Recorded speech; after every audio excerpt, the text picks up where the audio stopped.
Hi, I'm Tristan Bancks. I'm the author of the Tom Weekly series, which I've been working on for years with the amazing illustrator Gus Gordon. And today, I get to read to you his new book, Finding Francois, which he has both written and illustrated. See, I can't do that. He is an extraordinary man. And here we can see the end papers. And Finding Francois by Gus Gordon. Alice Bonet lived with her grandmother on a hill in the middle of town. Together they made a very good team, especially in the kitchen. "I'm a big help, aren't I, Grandma?" Alice would ask. "You are a marvel," her grandmother always replied. Alice was a writer of lists. Every morning she wrote a list of the many plans she had for the day. There were pictures to be drawn, creme brulees to be eaten, buttons to organise, and books to read. Fridays were Alice's favourite day. On Fridays, if the weather was fine, Alice and her grandmother walked down to the park for lunch. On the way, they would stop to say hello to all their friends. Alice was most fond of Miss Clement, the dressmaker. She often had a surprise for Alice.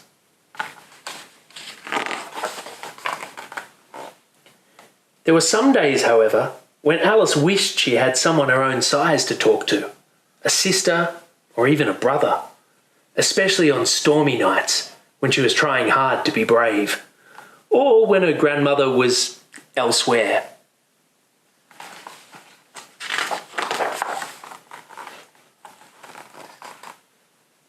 One morning, early, before the birds had eaten their breakfasts, Alice walked down to the river. She had a plan. From her bag, Alice pulled out a bottle and tossed it into the water.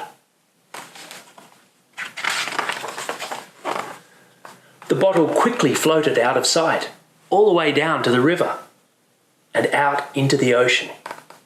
It was captured for a moment, picked up and dropped.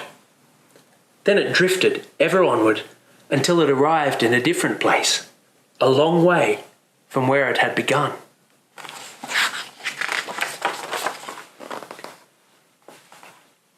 Francois Poulain was walking along the shore when he saw it, a bottle swirling among the seaweed. Inside the bottle, to his surprise, was a message. It read, "Hello, I am Alice." Francois was certain this had never happened to him before. He wrote a carefully considered reply, then threw the bottle back into the water.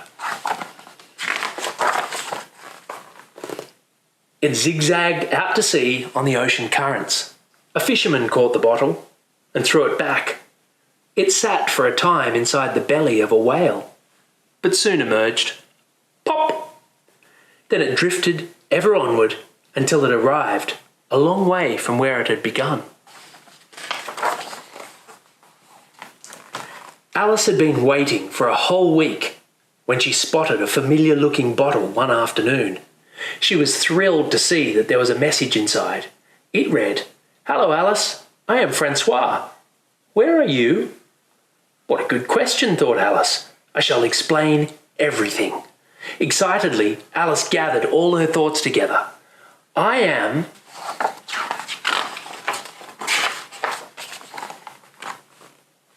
over here. What are you doing over there? It was a worthy response, and Alice was pleased with it. She put her message back into the bottle and sent it on its way. The bottle returned to Alice a week later with another message and a hand-drawn map. "I live in a lighthouse with my father. It's a bit lonely sometimes, but I can see all the water in the sea from my window. Where is here?" And Alice says, "I live here with my grandma. She makes the best creme brulee in all of France. I think I would like to live by the sea. Have you ever seen a flying fish?" Francois says, "I had a pet flying fish once, but it flew away." It's very sad. And so it went back and forth across the sea. Like Alice, Francois loved writing lists and reading books and drawing mermaids too. Alice wasn't expecting that. But Francois also loved dancing and wearing funny hats and origami and garlic butter and flower arranging. Francois was very interesting indeed. Alice realised she didn't need a sister or even a brother. She had found Francois.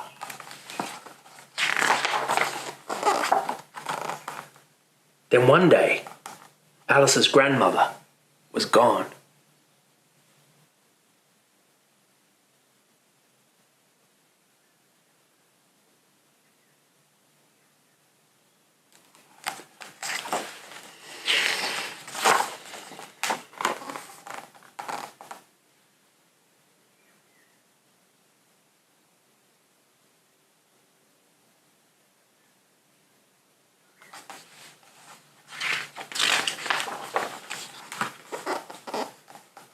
Alice went to live with Miss Clement. Miss Clement did everything she could to make Alice happy, but Alice's thoughts were with her grandmother. She didn't feel like drawing mermaids, or writing lists, or sending messages. On a pebbly beach far away, Francois Poulain walked along the shoreline.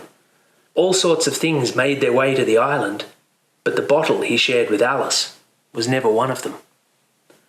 Maybe Alice has forgotten me, he thought. A year went by. Over time, the dark clouds slowly packed up their things and shuffled into the distance, and the sun sprang forth from wherever it was hiding. One evening, Miss Clement spotted something in Alice's wardrobe she had never noticed before. That night, Alice told her everything.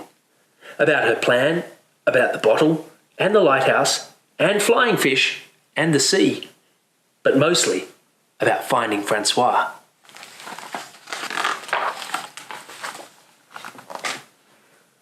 Well, we must go and visit them, announced Miss Clement. First, it's only polite that we let them know we're coming.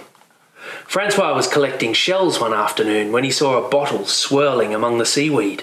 He recognised it at once. Inside was a message. It read, "Hello, Francois. It is Alice. Miss Clement and I are coming to visit you. Please put the kettle on."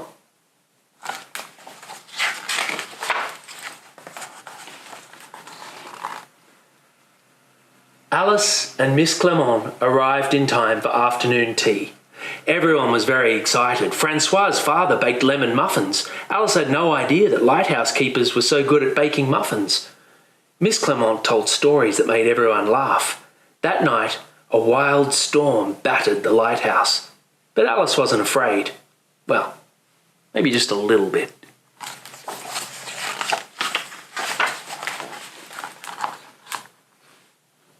The next day, Francois showed Alice how to spot a whale. Then he lost his hat to the sea. Francois said it was the third hat that week. Luckily, he had lots of hats. In the morning, it was time to leave for home. Miss Clement needed to get back to her shop. Alice didn't want to leave. Not now. Then Alice had a brilliant idea. Perhaps Francois could visit Alice and Miss Clement. Everyone agreed that it was a brilliant idea. When Alice arrived home, she wrote a list of things she really wanted to do. 1. Play hopscotch with friends I haven't met yet. 2. Make a favourite dessert. 3. Finish something unfinished. Then she wrote another list, especially for Francois's upcoming visit. Plans for Francois's visit. Eat creme brulee, 20 minutes, maybe more. Draw mermaids, 2 hours. Hopscotch, 45 minutes. Origami, 1 hour. Flower arranging, 51 minutes. Dancing until we fall over.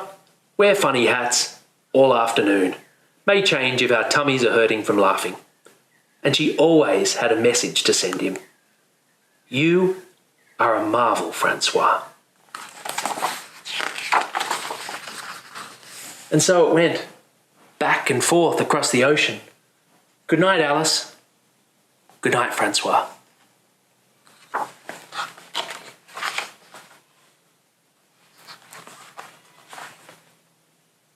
And there it is, Finding Francois by Gus Gordon.